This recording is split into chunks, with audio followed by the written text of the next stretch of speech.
दिसते का मला ते मुलींची पण असते कबड्डी, हा, पण त्यांची वेगळी वेगळे कबड्डी असते आणि आमची वेगळी. वेगवेगळे असं काय माहित नाहीये, पण तेच सांगतात असं त्यांची वेगळी कबड्डी ते खेळतात, पण त्यांची वेगळी आहे ना आमची वेगळी असं. ते पहिल्यापासूनच आहे, कारण का असं पहिल्यापासून हे होतं ना, ग्राउंडमध्ये भांडणं अशी मुलं मुली खुली ना असे, मग मुलं मग टच करून गेले की मग भांडणं होते ना, मग मग मुलींचा असं मग वाईट शब्द जातात मुलांचे, म्हणून असं वाईट बीट बोलतात मोठी मुलं.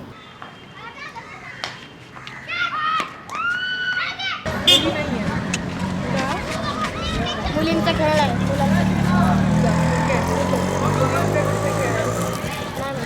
मला नाही आवडत त्यांचं खायला. का? बॉल लागतो जरा.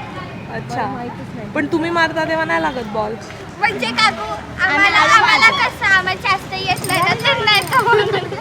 का पण असं तुम्हाला का नाही येत क्रिकेट, त्यांना काय येतं? त्यांची बॅट मोठी असते. नाही ते मुलं आहेत म्हणून मुलांना सगळं येतं आणि मुलींना काही येत नाही. मुलींना क्रिकेट एवढं जास्त जमत नाही. काय ऍक्टिव्हिटीज आहे तिकडे? म्हणजे मुली काय करतात? काय खेळतात वगैरे? नाही, बाहेर मुलींना येऊनच देत नाही जास्त कोण. का? इथे मुलं नाही का चांगले नाही आहेत, त्यामुळे मग मुलींना सर्वांना घरातच ठेवतात. वाडा आहे, वाड्यामध्ये ज्यांना खेळायचे त्यांनाच खेळून देतात. म्हणजे मुली जेव्हा बाहेर येतात वाड्याच्या, तेव्हा मुलं मग बळच शिट्ट्या काय वाजवणार, बाहेर येणार, मुलींना छेडणार, त्यामुळे मग मोठ्यांमध्ये भांडणं जास्त होतात. म्हणून कोणाला बाहेरच येऊन देत नाही वाड्याच्या. का? अच्छा, अलाउड नाही? अलाउड आहे. हे जर बदलायचं असेल तर सर्वांसाठी काहीतरी मुलींच्या बद्दल आंदोलन तर घडवलं. आंदोलन कसं घडवणार? म्हणजे सर्वांनी मिळून एकत्र यायला पाहिजे, सर्व स्त्रियांनी, की मुलींना पण समान हक्कच दिला पाहिजे, या बाबतीत वाढलं पाहिजे. मी त्यांना कधी सांगितलं आम्हाला पण खेळायचं? नाही. का?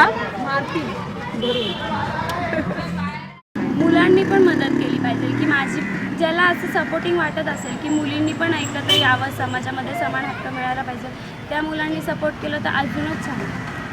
आणि तुला असं वाटतं का अशी मुलं असतात? किती मुलं असतात? 10 मुलं असतील, त्यापैकी किती मुलं अशी मुलींना सपोर्ट करायला तयार? फक्त 3 किंवा 2च मुलं असतील, जास्त तर नाही आहेत मुलींना सपोर्ट करणारे. सगळे स्वतःहून बाहेर फिरतातच, पण आपल्या बहिणींना मात्र घरात ठेवतात. असे भाऊ तर भरपूर आहेत.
ये जो सेशन है उसमें अभी तुम लोगों को बोलना है कि जो सेंटेंस रहेगा वो सोशल है या नेचुरल है, कुदरती है या सामाजिक है। उसके लिए आपको रीज़न भी देना चाहिए, मतलब आपका क्या एक्सप्लेनेशन रहेगा वो भी आपको बताना चाहिए। तो पहला सेंटेंस है, घर के सब आदमी लोग खाने के बाद लड़कियां खाते हैं। ये जो आखिर में खाती है सबसे आखिर में खाते हैं, अगर आपका मम्मी लोग भी रहेगा तो लास्ट वो लोग लास्ट में खाते हैं। लास्ट में खाते तो ये जो रिवाज है ये नेचुरल है या सोशल है? सोशल।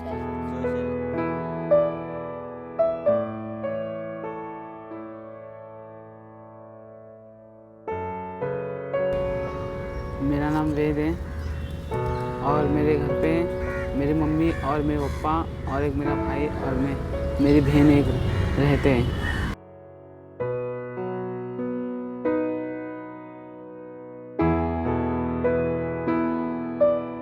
जब मैं पैदा नहीं हुआ था तभी पापा है ना पीते नहीं थे दारू। अभी जब मैं पैदा हुआ ना तभी से पीना चालू किए। जब से पापा पीना चालू किए ना तभी मम्मी को गाली देने लगे और मारने लगे। जब मम्मी पेट से थी तभी मैं बाथरूम में भागा। पी लेगा, 2 बजे नींद खुलेगा, खुलने के बाद रात भर सोने नहीं देता, जीना हराम करके रख देता है आदमी। बाहर सोएगा गली में गाली मारेगा, अंदर सोएगा तभी गाली मारेगा। कभी कभी खाना भी नहीं हम लोग खा पाते, बच्चे लोग खाना भी नहीं खा पाते, वैसे ही सो जाते कभी कभी। इतना गंदा गंदा गाली देगा, बड़े बड़े बच्चे लोग हैं तो शर्म तो करेगा ज़रूर, वैसे ही कभी कभी चल जाता है। कभी कभी बच्चे लोग के ऊपर हाथ भी छोड़ देते मारने को। क्या करेगा, मेरा नसीब ही ख़राब है, इसके लिए ऐसे ही कर रहा है। रोज़ दादी के इधर जाती है। हाँ, तो अभी 1-2 दिन चली गई ना नानी के इधर, अपनी मम्मी के इधर चली गई ना तो डायरेक्ट पापा को भड़का देती है, बोलती है 2 दिन भी नहीं थी, चली गई डायरेक्ट अपने घर पे। फिर वहाँ आके डायरेक्ट गाली दे के मारते। हाँ, हाथ से। एक दिन तो खाना खाने जाता वही पानी डाल दिए। खाना खा रहा था तो उसके अंदर पानी डाल दिए, खाया भी नहीं, चल दिया। वही गुस्से फुकट में खाना भी खाएगा तो भी और गाली देते। कुछ बोलूँगा नहीं, और जब मैं बोलूँगा तो मम्मी मेरे को बोलती है तू मत बोल। कॉल करके जब ये आपको मारता है, झगड़ा करता है, तब आप कभी ऐसे लगता है कि 103 पे फ़ोन करके पुलिस को बुला के इसको लेके जाने? पुलिस को देखो, मैं बुलाने में हर जाना है। अभी कितनों तो आदमी है, ज़िंदगी कटने वाला है उसके साथ है, हम ऐसा कर नहीं सकते हैं। आएगा दरवाजे में खड़ा होएगा, पूछेगा कि क्या बना है, मैं बोलेगा दाल चावल रोटी बना है, भाजी बना है, तुरंत गाली देना चालू कर देगा। बच्चे लोग ऊपर गाड़ी जा चर्सी बोलेगा, वो लोग के बोलेगा बताओ, बोलता है मम्मी तुमको देखने का है, हम चर्सी बन के दिखाऊं पापा के। तो खाना था तो उसके अंदर पानी डालने आए थे तो मम्मी ने ढक ली, तो मम्मी को मारे ना, तो मैं गया छुड़ाने, तो मेरे को ही मारे, तो मेरे को आया, तो मैंने भी क्या किया, ढकल के भाग के आया, उसी जोर का ढकल दिया और एक फटका दे दिया और चले गया। तो सब लोग बोले नहीं करने का, ऐसा होता है ऐसा। तो मैं बोला इतना गंदा गाली देते और मेरे को मारते और मम्मी को भी मारते, तो मैं देखूँ तो वही चीज़ से मैं चले जाता हूँ भाग। मेरे को डर खुद नहीं लगता। वो दिन कसम खाया बड़ा वाला, बोलता मम्मी न करके देखा हूँ तो मेरा नाम नहीं सोचे, तेरी कसम खा के जा रहा हूँ। मैं बोली बेटा ऐसा कदम मत उठाएगा।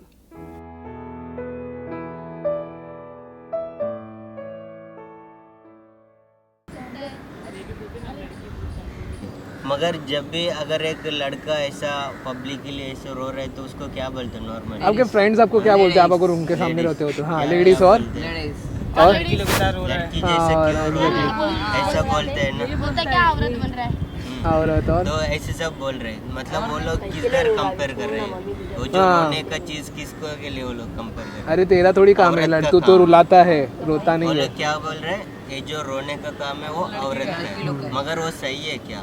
नहीं है ना, क्योंकि फीलिंग तो सबके अंदर है, इमोशनल सबके अंदर है, मगर ये जो समाज है ना ये ऐसे दबा के रख रहे हैं।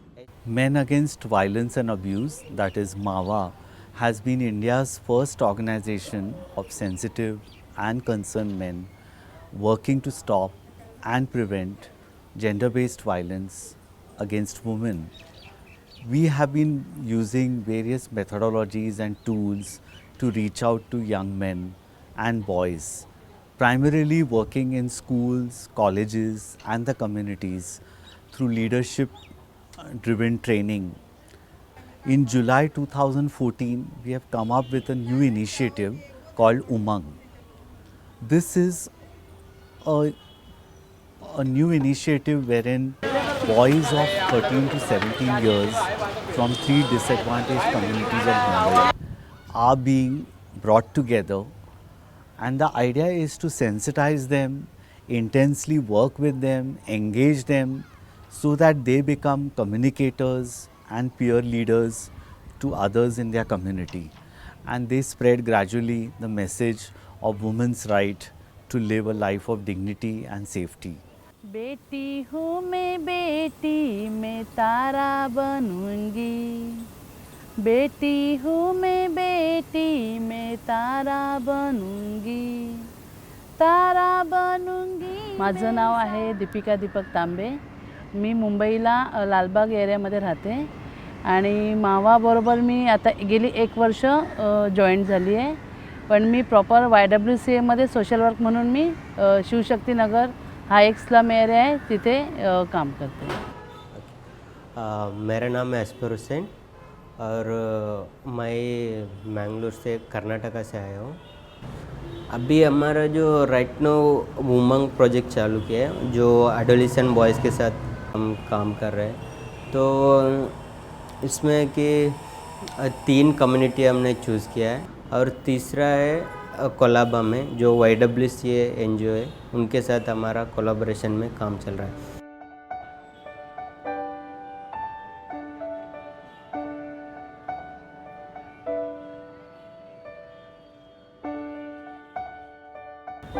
जब मैं वेद को देखा तो वो एक ऐसा लड़का था जो ज़्यादा इनिशिएटिव ले रहा था. वो मुझे लगा क्योंकि पहला जो स्टेज था हमने उसको ही ज़्यादा कांटेक्ट कर रहे थे. कोई पूरा जो बच्चे लोगों को एक साथ लेके आ रहा था ग्राउंड में लेके आ, तो वो एक इम्प्रेशन भी अच्छा लगा उसका जो है. फिर स्टार्टिंग में वो ज़्यादा उतना बात नहीं कर रहा था. तो मतलब ऑलमोस्ट इंट्रोवर्ट था. जब सेशन भी ले रहे तो ज़्यादा ये नहीं कर रहा. फिर ऐसे ही 1-2 महीना हुआ. फिर हमने ऐसा सेशन में अलग अलग टॉपिक भी बात करने लगा जैसे कि वायलेंस ऑन वीमेन ऐसे सब कर रहे. तो वो भी थोड़ा ओपन अप करने लगा. वो भी सेशन में ऐसा शेयर कर रहा था कि हाँ मेरे घर पे भी मैं ऐसा देखा हूँ, मेरा पिताजी भी ऐसा मारते हैं मेरा मम्मी को, वो भी ऐसा पी कर आके मारते हैं. और ऐसे भी वो बोल रहा था कि मुझे ऐसा मेरा पिताजी जैसा नहीं बनना है, ऐसा पुरुष भी मुझे नहीं बनना है. म्हणजे त्याला असं वाटतं की आईवर आपल्या खूप अत्याचार होतोय पण काही करू शकत नाही तो कारण लहान पडलाय. ने किसके वजह से ये सब आ गया? पुरुष हाँ, ये जो सोसाइटी हम जिधर रह रहे हैं ये जो पुरुष प्रधान सोसाइटी है, पेट्रियार्कल सोसाइटी, पेट्रियार्कल सोसाइटी. तो उसके वजह से ऐसे सब डिस्क्रिमिनेशन समाज में हो रहा है. जो इसमें क्यों ऐसे हो रहा है कि वो लोग चाहते हैं कि जो औरत लोग हैं वो लोग आगे नहीं बढ़ना चाहिए. तो उसके वजह से इधर सिर्फ पुरुष का राज चलना चाहिए ऐसा इस मतलब से वो लोग ऐसा ये दबाव के रखते हैं.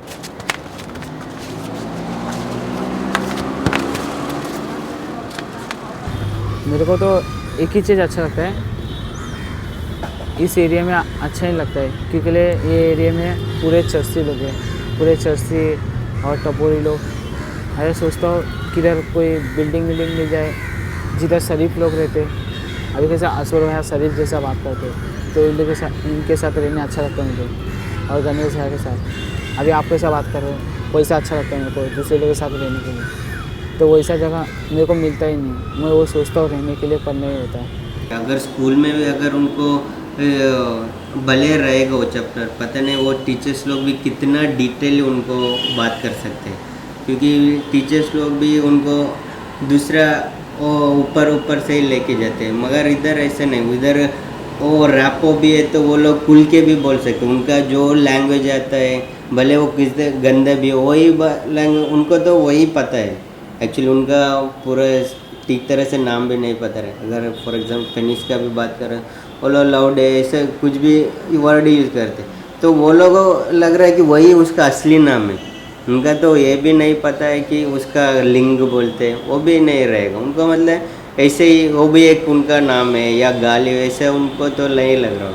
तो वो हमारे साथ तो ऐसे सब बात कर सकते हैं. I find that in the last 1 year the project has been building up a rapport with these boys, and through weekly sessions which includes games, periodic interactive sessions with them and various exercises, we have been able to sustain their interest on working on gender.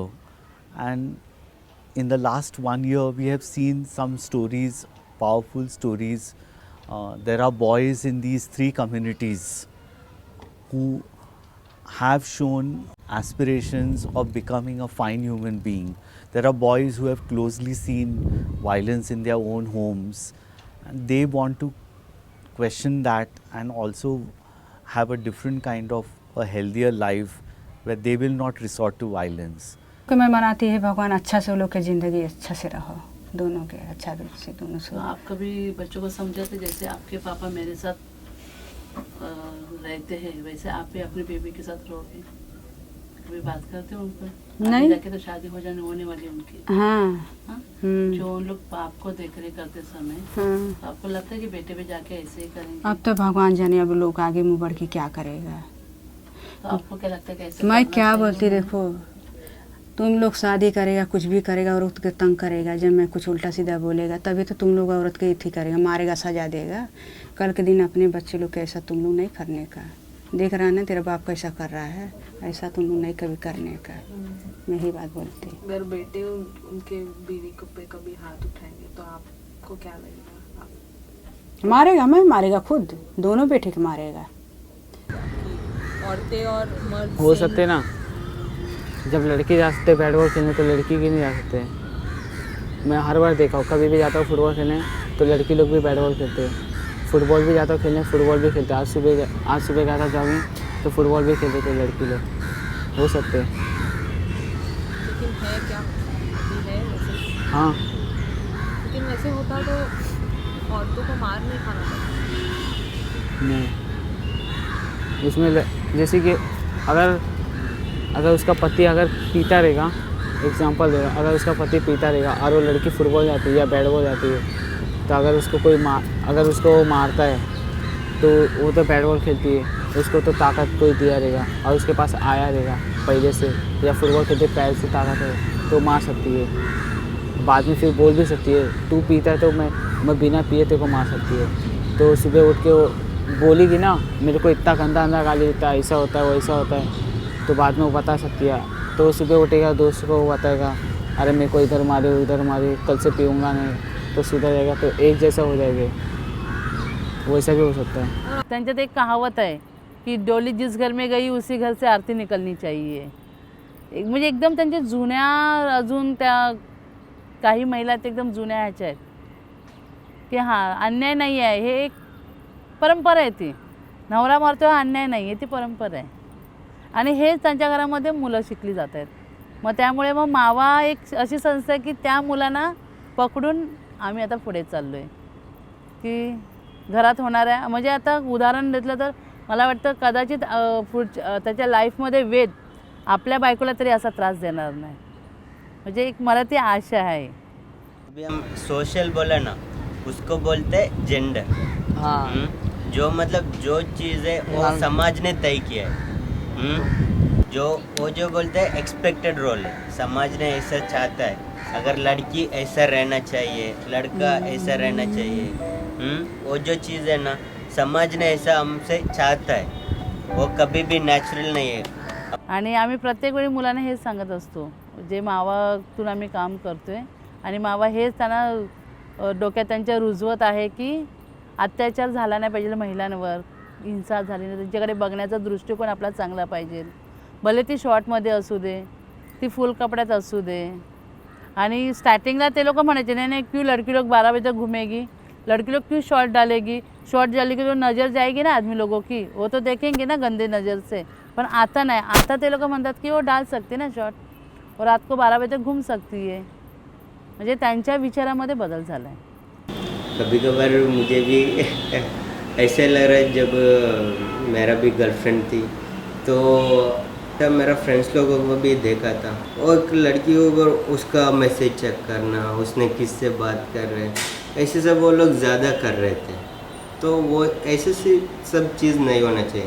पहले ऐसे लग रहा था कि हाँ ठीक है एक पॉसेसिवनेस है उसके लिए ऐसा रहेगा, पर अभी लग रहा है एक्चुअली ये पॉसेसिव नहीं है, एक उनके ऊपर एक डोमिनेट करने के लिए ही वो लोग चाहते हैं, उसके लिए वो लोग ऐसा कर रहे हैं। आता ही मुलं एक लहानच आहेत, म्हणजे 18च्या आतील आहेत, कदाचित 18-19 जॉबला गेल्यानंतर त्यांच्यात काय बदल होईल ते मी आत्ताही सांगू शकत नाही, पण मला वाटत नाही की आत्ता जे आम्ही पेरलं आहे ते पुढे उगवल हे मला आशा आहे, कारण 1 वर्षामध्ये त्यांच्यात खूप फरक पडला मुलांमध्ये.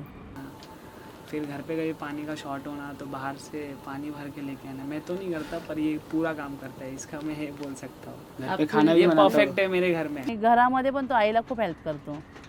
हो, आता आई गावी वगैरे गेले का स्वयंपाक करणं, धुणं भांडी तो करतो सगळं.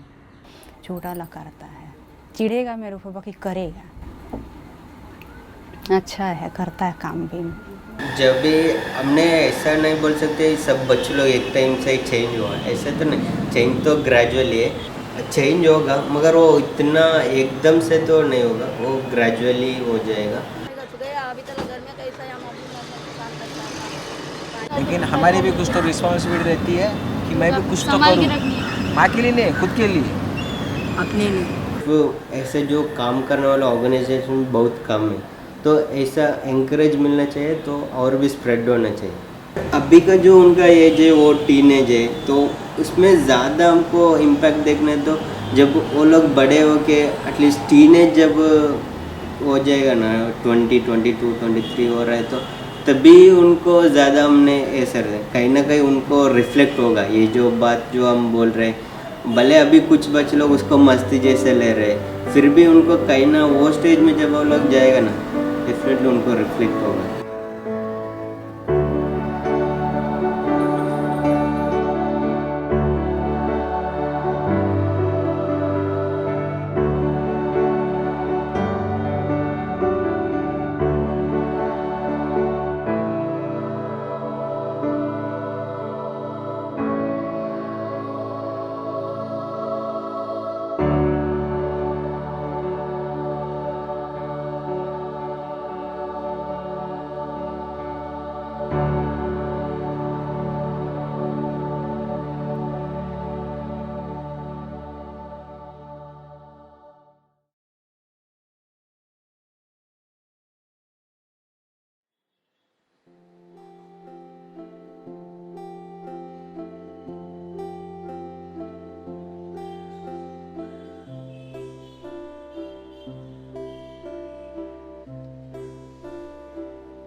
नाव तानाजी राजाराम रेश्मा पाटील.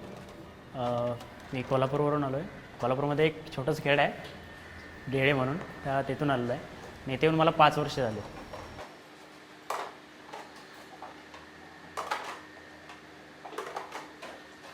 सकाळी 4 वाजता माझ्या पण सुरुवात होते. मीच चालू करतो ॲक्च्युली. तिथे कुक म्हणून मीच आहे एकटाच. सगळं बनवावं लागतं, त्यामुळे 4 वाजता उठून सुरुवात करायला लागते. 4 ते 10:30पर्यंत 8:30पर्यंत नाश्ता वगैरे तयार करायला लागतो. 8:30पासून पुढे 10:30-11पर्यंत जेवण, लंच असेल ते. त्यानंतर मग आतली बरीच कामं असतात ती करावी लागतात. मध्ये रेस्ट नाहीच आहे. माझं नाव सविता शामराव जावळे. मुंबई जी साऊथ कॅन्टीन म्हणजे आता सध्या चालवते मी.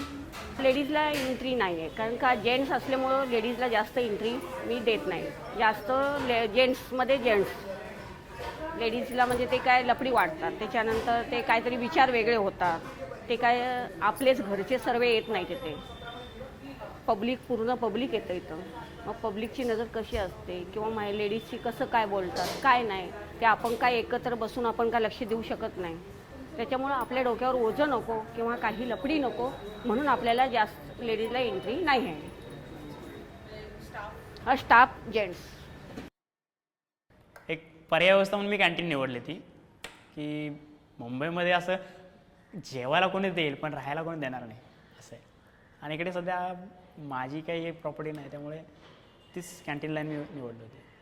त्यानंतर मग 4 वाजल्यानंतर सफाई वगैरे असते, सफाई करतो. नंतर 6:30पर्यंत फ्रेश होऊन 6:30ला पुन्हा कॉलेज, पुन्हा 11 वाजताच जायला.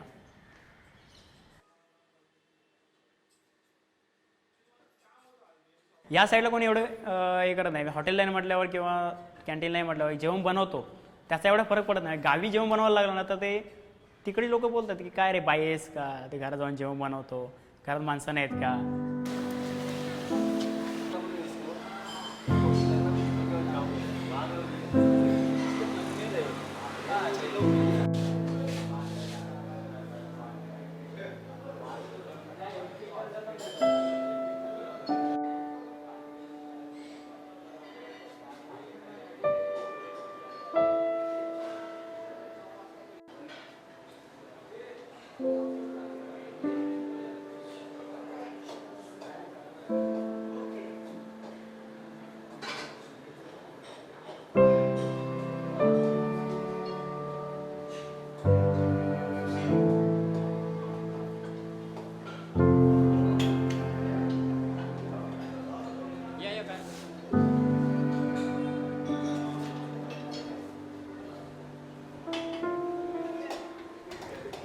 खरं म्हणजे आम्ही ज्यावेळी NSS जॉईन केलं होतं कॉलेजमध्ये FYला, त्यावेळी हरीश सदन सरांचे लेक्चर व्हायचे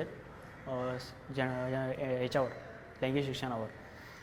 त्यावेळी त्यांनी एक हे ठेवले होते, क्वेश्चन आन्सर ठेवले होते मुलांसाठी, की मुलींच्या किंवा मुलांच्या लैंगिक जे विचार असतात किंवा जे शिक्षण असतं त्याच्याविषयी एक प्रश्न विचारायचे. म्हणजे त्यामध्ये मुलींचे पिरियड असतील, मुलांचे बरेच काही प्रॉब्लेम असतील, मुलींचे प्रॉब्लेम असतील, त्याच्यावर प्रश्न विचारायचे. त्या प्रश्नांच्या याच्यावर म्हणजे बऱ्याच जणांना कोणाला माहीत नव्हतं एवढं की हे असं असतं. बऱ्याच जणांना म्हणजे मुलींना पण असं माहिती नव्हतं की पिरियड वगैरे चालू होतात, किती दिवसाचे असतात. मुलांना बऱ्याच वेळा मुलींचे पिरियड म्हणजे काय हे माहीत नव्हतं. त्यामुळे असे त्यांचे लेक्चर व्हायचे, कधी कधी सेशन व्हायचे इथे. त्याच्यातून मग नंतर त्यांनी आम्हाला सांगितलं की असं आम्ही एक इश्यू ठेवलेला आहे की असं शिबिर घेतो आहे 5 दिवसाचं, प्ले ठेवतो, त्याच्यामध्ये सगळी इन्फॉर्मेशन त्याच्यामध्ये देणार आहे जेंडर इश्यूविषयी. जे ज्यावेळी शिकवायचं म्हणजे कसं 7वी 8वी 9वी ह्या ह्याच्यामध्ये इयत्तेमध्ये ज्यावेळी शिकवतात की प्रत्येक सायन्सच्या धड्यामध्ये पुस्तकामध्ये एक हे असतो, लेसन असतो लैंगिक शिक्षणावर. त्यावेळी बऱ्याच वेळा असं करायचं की त्यावेळी शिकवणारे शिक्षक बाजू मारून न्यायचे. मुलांना हे सांगायचं कसं, लैंगिक शिक्षण असतं जेव्हा हे सांगायचं कसं. त्यावेळी एक मुलांमध्ये किंवा मुलीमध्ये लाज असते किंवा सर शिकवायला लाजतात, त्यामुळे ते पटकन ते पेज पलटी करायचे असं असतं. त्यामुळे ते न्यायचे. मग मुलांना काय असं कसं की एखादी गोष्ट जर माहीत नसेल तर मुलं लगेच शोधायला जातात. त्यामुळे ते हे काय आहे, ते काय आहे, हे सरांनी पेज का पलटलं, ते पान का पलटलं, ते सांगायला का नाही, असं एक मनामध्ये एक हे राहते, शंका राहते. त्यामुळे माहिती करून घ्यायचं तर पुन्हा मोकळेपणे बोलता येत नाही त्याची कुणाशी. त्यामुळे ते सर पण तेवढं सांगत नाही, तेवढे रिलेटेड नसतात, सांगत नाहीत. आणि काहीतरी विचारलं तर ते पटकन बोलणार की तुला काय करायचं त्याच्याशी, असं एक हे असतं. ते आम्हाला त्यावेळी शिबिरात सांगितलं की प्रत्येक म्हणजे चित्र दाखवली ती, सगळे फोटोग्राफ दाखवले की मुलींचे पार्ट्स असतात, मुलांचे पार्ट असतात किंवा पिरियडचे हे असतात, टायमिंग असतात, बरंच सगळं म्हणजे जेवढं काही जेंडर विषय होतं ते सगळं सांगितलं. पण आम्ही त्यावेळी जे गेलो होतो ना पहिल्या दिवशी, त्यावेळी अशी मुलं वेगळे अशी बसायची. ते झाल्यानंतर सगळं सांगितल्यानंतर आमच्यामध्ये काही अंतर राहिलं नाही तेवढं, की सगळे मिसळून राहायचे.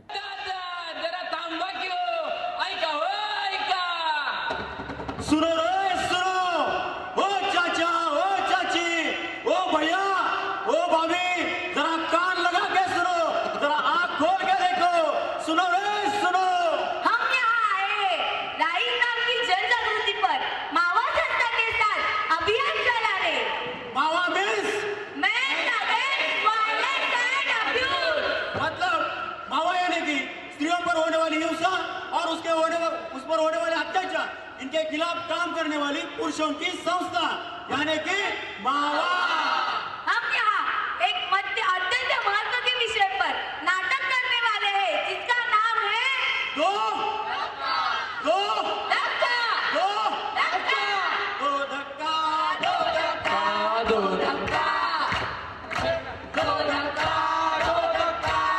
धक्का. इस पितृसत्ता को, इस पुरुषार्थ को, इस भेदभाव को, इस विषमता को दो धक्का. खरं तर सुरुवात माझ्या घरातच व्हायची. कधी कधी माझ्या पप्पाच आईला मारायचे, बाबा आईला मारायचे कधी कधी बऱ्याच वेळा. म्हणजे एक पप्पांच्या आईचं आणि तिचं भांडण व्हायचं, त्यामुळे ते आईची बाजू न घेता माझ्या आईला मारायचे. आपल्या आईला काही बोलत नव्हते. ती सुरुवात ती माझ्या घरातच होती अशी. आणि गावामध्ये बऱ्याच वेळा भांडणं, बऱ्याच वेळा ती माझे चुलते वगैरे असतील दारू पिऊन यायचे, त्या नशेमध्ये ते काकीला वगैरे मारायचे. बऱ्याच वेळा असं झालेलं आहे. गावामध्ये पण असे जे ह्यांच्या गावागावामध्ये जे प्रेम प्रकरणं झाली होती, लव्ह अफेअर, त्याच्यामध्ये बऱ्याच वेळा मुलींना मारहाण झालेली आहे घरामध्ये. आणि त्याच्यातून बऱ्याच वेळा भांडणं झालेली आहेत घराघरामध्ये, मुलींना मारहाण झालेली आहे. बरं एक हे पण झालं होतं, म्हणजे त्या मुलीला मारलंच होतं, नाही म्हणाले म्हणून, मुलीने नकार दिला म्हणून असं. ती वेगळ्या जाती कास्ट वेगळी होती त्यांची, त्यामुळे. पण गावच्या साईडला कसं एक अब्रू इज्जत नावाची असते चीज आहे, ती जास्त सांभाळली जाते, त्यामुळे कोण असं लगेच तोंड पसरत नाही. पहिलं एक माझं अफेअर होतं 10वीला असताना, एक मुलीने हे केलं होतं त्यावेळी. मग त्यावेळी तिचं लग्न हे झालं, 2 वर्षानंतर गॅप झाला आमचा. तिचं मग दुसरं लग्न झालं, त्यावेळी थोडीशी आमची भांडणं झाली होती तिथे. माझे असे वेगळी योजना होती की आपण वेगळं काहीतरी हे करायचं, की एक ईर्ष्या असते, काहीतरी त्रास द्यायचा. मनात यायचं तसं की असं करायचं तसं करायचं, म्हणजे काहीतरी राग होताच माझ्या मनात. मग त्यानंतर मी लगेच दुसऱ्या वर्षी मावा जॉईन केला होता. त्यावेळी ते सांगितलं की हां, चूक दाखवून दिले हे महत्त्वाचं आहे, समजून घेऊन चूक दाखवून देणं महत्त्वाचं आहे. की त्यानंतर दुसरा पण त्यांनी सेशन ठेवला होता की होकार नकार असा हे ठेवला होता की मुलाने होकार दिला असेल तर कसा हे करायचं, किंवा नकार दिला कसा ॲक्सेप्ट करायचा, किंवा तुम्ही जर तुम्हाला नाही म्हणायचं तर कसा स्वीकारायचा, ॲक्सेप्ट कसा करायचा, ते पण सेशन झालं होतं एक. ज्यावेळी पप्पा मारायचे आईला, त्यावेळी मला पण असं जास्त पप्पांचा राग यायचा, कारण त्यावेळी थोडं समजत होतं की बाबा स्वतःच्या आईचे मानतात, म्हणजे खरं करताय. चूक ॲक्च्युअली तिची असायची, पण हिला मारतात. जरी चूक त्यांनी एका दाखवून दिली असती ना, तर त्यावेळी तेवढी भांडणं झाली नसती, त्यावेळी मारहाण झाली नसती, त्यातून आई वाचली असती, तेव्हा ती वेळ गेली असती. पण असं नव्हतं की पप्पा आपल्या याचे, म्हणजे माझ्या काकीचे ऐकायचे, दादाचे ऐकायचे, त्यांच्या आईचे ऐकायचे, आणि त्याचा राग मग इकडे काढायचे. बऱ्याच वेळा आईला जेवण पण द्यायचे नाहीत, असं व्हायचं. आईचं ऐकून मारहाण व्हायची. बऱ्याच वेळा म्हशीच्या गोठ्यामध्ये पण झोपले होते, इथपर्यंत गेलं होतं. त्यानंतर मी ठरवलं की आपलं जर इथून बाहेर पडलं तर कुठेतरी चेंजेस होईल, आपण इथे राहिलो तर नाही होणार आहे. याचमुळे कुठेतरी, नाहीतर मग आपण जे आता चालू आहे तेच आपल्याला पुढे पण चालू होईल, या याच्यावर राहिलं तर असं व्हायचं. हाल में संयुक्त राष्ट्र संघ ने दक्षिण एशिया के 10,000 पुरुषों की जानकारी ली. उसमें से पता चला कि 70 से 80% लोगों ने ऐसा कहा कि लैंगिक साथी की इजाजत नहीं लेते हुए भी हमें लैंगिक सुख हासिल करने का पूरा हक है. कुछ लोगों ने ऐसा कहा हमें मजा आता है इसलिए हम करते हैं, और कुछ लोगों ने ऐसा ही कहा कि बदला लेने और गुस्सा दिखाने के लिए हम बलात्कार करते हैं. मानसिकतेचं असं आहे की स्त्री हे म्हणजे फक्त वापरण्याचं साधन असं म्हणतो, फक्त कामापुरती वापरायची, बऱ्याच वेळा धंद्यासाठी वापरतात, ही मानसिकता देखा आप लोगों ने. अरे इंसानियत को दाग लगाने वाली घटना है. हमें क्या लगता है यहाँ कम कपड़े पहनने वाली जवान लड़की में बलात्कार होता है? नहीं. यहाँ 6 साल की लड़की हो या 60 साल की बुढ़ी हो, कोई भी कपड़ा पहना हो, किसी भी उम्र की हो, उसे इसका सामना करना पड़ता है. आखिर क्यों करते हैं लोग बलात्कार? अपनी मर्दानगी दिखाने और स्त्रियों पर नियंत्रण रखने. मधली बहीण माझी 10वीला होती. 10वी परीक्षा दिल्यानंतर तिला मेच्या सुट्टीमध्ये बरेच जण तिला बघायला आले होते. पण त्यावेळी ती ओरडायची की मला सारखे बघायला येतात. मग ती मला सांगायची, घरात ती सांगू शकत नव्हती बाबांनी की असं बघायला येतात, हे करतात, ते नाही. ती मला सांगायची, कारण मी ते बरंच फ्री वागायचं. मग जेवढे मी मावामध्ये जे काही हे केलं होतं, कोणतेही विषय असेल, सेक्स विषय असेल, जेंडर विषय असेल, कोणतेही असेल, मी त्याची फ्रीली बोलायचं. 10वी नंतर मग तिचं लग्न ठरवायला त्यावेळी मग माझ्याशी बरेच ते बाबांच्यावर खटके उडाले, तुम्ही तिला मुलं आणता कशाला दाखवायला, तिला करायला नसेल तुम्ही कशाला जबरदस्ती करताय. तिच्या मनाने तिला वाटेल ना, तिला ज्यावेळी वाटेल की तिला स्वतःला गरज आहे मला लग्न करायची, त्यावेळी तिला करू द्या, कारण लग्न तिला करायचं आहे, तिला एक पुढचं फ्युचर तिचं आहे, तुमचं नाही ना. त्यावेळी बाबांवर रागायचं की तुला काय करायचं आहे, तू तुझं बघ, मुलीचं आईन बघतो, त्यांचं त्या कधी ना काय होतं त्यांना जायचंच आहे. त्या गोष्टीचा मला राग यायचा, म्हणून मी बऱ्याच मध्ये काही अडचण सांगायचो की असं आहे, पैसे हवेत, हे हवेत, म्हणजे मला कसे करून ते म्हणजे थांबवायचंच होतं. तरी पण मी 2 वर्ष थांबवलं. मग शेवटी तीच बोलली की नाही मला करायचं आहे. म्हटलं कर. तिच्या ज्यावेळी लागणार माझी भांडणं झाली ना तिच्या मधल्या बहिणी नवऱ्याबरोबर, त्यावेळेपासून त्यांना सांगितले जर मला इथून पुढे एक खोटी धमकी असते, मी ॲक्च्युली मनापासून नाही दिली ती त्यांना. त्यांनी सांगितलं होतं की जर तुम्ही शिकवलं नाही याला नाही हिला ना तर माझं हे शेवटचं वर्ष मी पण शिकत नाही. एक लग्न करून गेलेच, ही दुसरी आहे ना तिला नाही शिकवलं तर मी पण म्हटलं टिवायचं काय, मला तिकडे जाऊन म्हटलं काही गरज नाही शिकायची, मी इथे राहू शकतो. मग त्यावेळी ते बोलले की तुला हवं तेवढं यांना शिकव आता. मग त्या छोट्या बहिणीला आता मग ती बाहेर हे करायचं आहे, ॲडमिशन घ्यायचं आहे FOसाठी. खरं तर मर्द ही जी हे आहे संकल्पना आहे ही मावाने पण चांगली मांडली होती. नुसती ताकद असणं किंवा एखाद्या गोष्टीशी झगडा करणं, ताकद दाखवून हे करणं म्हणजे मर्दपण नाही. तर ती गोष्ट एखादं एक्झाम्पल घ्यायचं तर बघा, एखादी मुलगी आपण समजा तिच्यावर काहीतरी प्रेम करतो, समजा तिला ते आवडलंच नाही, ती नाही जर म्हणाली तर आपण उलटं रिॲक्शन होण्यापेक्षा तिला समजून घेतलं पाहिजे का नाही म्हणते किंवा तिचा नकार का असेल किंवा आपण तिला तो नकार कसा स्वीकारला पाहिजे. ह्या गोष्टी ज्यावेळी समजून घेऊ तो खरा आहे. क्षुल्लक कारणावरून अत्याचार करणं किंवा मारणं, काही गोष्टी करणं, वेगळ्या गोष्टी करणं हा मर्दपणा संकल्पमध्ये बसत नाही.